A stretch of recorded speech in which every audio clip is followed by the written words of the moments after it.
I found a brand new way to run Performance Max campaigns, and this is exploding the results for the e-commerce brands we're working with right now. Now, this is an extremely unique approach because it takes the focus from the entire Performance Max campaign as a whole and actually puts it within the nitty-gritty details of how that Performance Max campaign works. And if you have been following me for a while, you know that I'm more of a broad approach person. I just love to go after a broad strategy and then let the algorithm do the narrowing for us. However, recently, as I've been testing more and more with Performance Max campaigns, I've realized that there's a few things if you focus on within that pmax itself can actually make the difference between scaling to multi-seven figures with Google versus barely scraping by. But majority of the brands, including the brands I've been handling for a long time now, have been focused more on the broad approaches where you take maybe a segregated based approach where you segregate out certain products and then you put that within the Performance Max campaign, run it as a shopping only.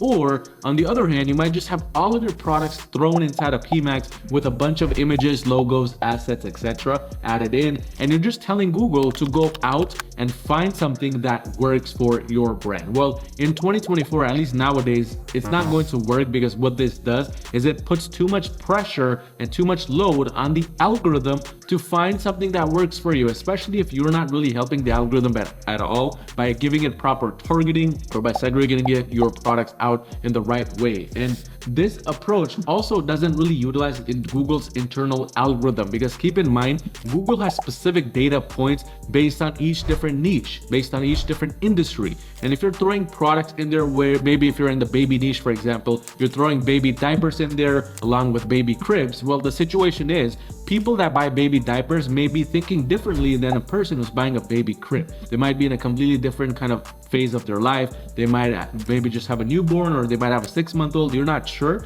And all these things also make the algorithm kind of confused, which doesn't really help you get more sales or consistency for your brand. But this is what most of the brands currently do as well. I audit brands like this regularly under my Google Ads agency, Euro Marketing as well. But the better approach now, the approach which you should be taking is the approach which involves the asset groups on a deeper level. Most brands, they'll just have a bunch of assets in here. Maybe they'll have like 2 asset groups in here, 5, 10, and all of these will have a bunch of images, signals, search themes, etc. You don't want to do any of that because from now on, when you're running Performance Max campaigns, you want to think of the asset group section as the targeting section because keep in mind, unlike Facebook, unlike TikTok, there's no interest targeting on Google Ads, which means your asset group section now becomes the interest targeting side of things. So how do you approach with this strategy? Well, it's a fairly simple kind of approach. First and foremost, you need to kind of choose whether you want to be starting or your strategy or Performance Max approach with having a bunch of images, logos, etc. in there or not, because this determines how you approach it. Now, if you do plan to add a bunch of assets in here like images, logos, headlines, etc., you need to be very specific with what you're adding because at the same time, you need to know which one of these assets are working.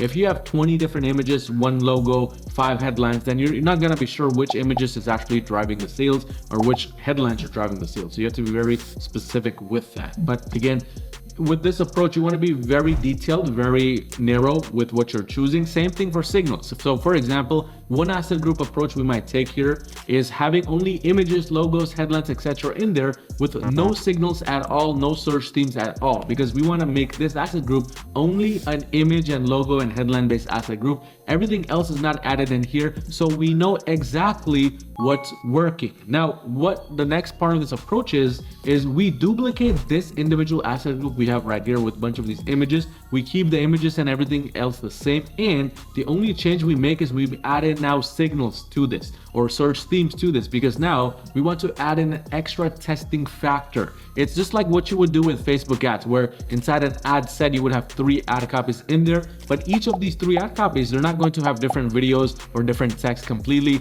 Maybe all 3 of them will have the same video but just with different text, or maybe all 3 of them will have certain kind of text but with different videos or images, etc. It's the same thing here. We want to take an approach here where we're only testing 1 factor at a time, and that means you would have 2 asset groups within any of your Performance Max campaigns. Now, the same situation is is true if you want to make your Performance Max campaign a feed-only campaign, which means it becomes a shopping-only campaign. So instead of just running a shopping-only campaign with no signals at all, no search themes, etc., one asset group we're going to have in here with no kind of feed assets at all and no signals at all, because we want to make it completely up to the algorithm to decide where it gets shown. And then another asset group, which is a duplicate of this, would have no assets at all, but it would have certain signals in there, very few signals, very few search themes if you decide to add those, because we want to know exactly what's causing the asset group to work. Is it the signals or is it the products themselves? This distinction really helps the algorithm go after a certain audience, go after a certain interest, because now the algorithm has a bit more control versus you just adding a bunch of asset groups in here with a bunch of images, logos, etc., along with a bunch of signals, and now it's all over the place. It doesn't really have an idea of what to do. So the key thing here to running Performance Max campaigns this way is to choose one testing factor and base things around that, the same way you would do with Facebook or TikTok ads, the ad copies section. Just choose one specific factor, and then as you start to get more data, shut off the one that's not working, and then further do A/B testing by duplicating the winning asset group, and then going from there, testing something completely different from there. And as you do this step by step, that's when you will start to notice things are really kicking off, and you're able to find all these different pieces of information about your brand, what works the best for it, what's not, and this will internally help you give a better return on ad spend and actually help scale the revenue as a result. But again, if you run a brand doing $1 million a year, you need extra help scaling your brand to the next level with Google Ads, go onto my website at yourmarketing.com and schedule a free call with me, and let's see if we can potentially work together and make that happen. But check out this case study I did here of a brand who scaled to multi-7 figures running the Performance Max approach that was similar to this one right here.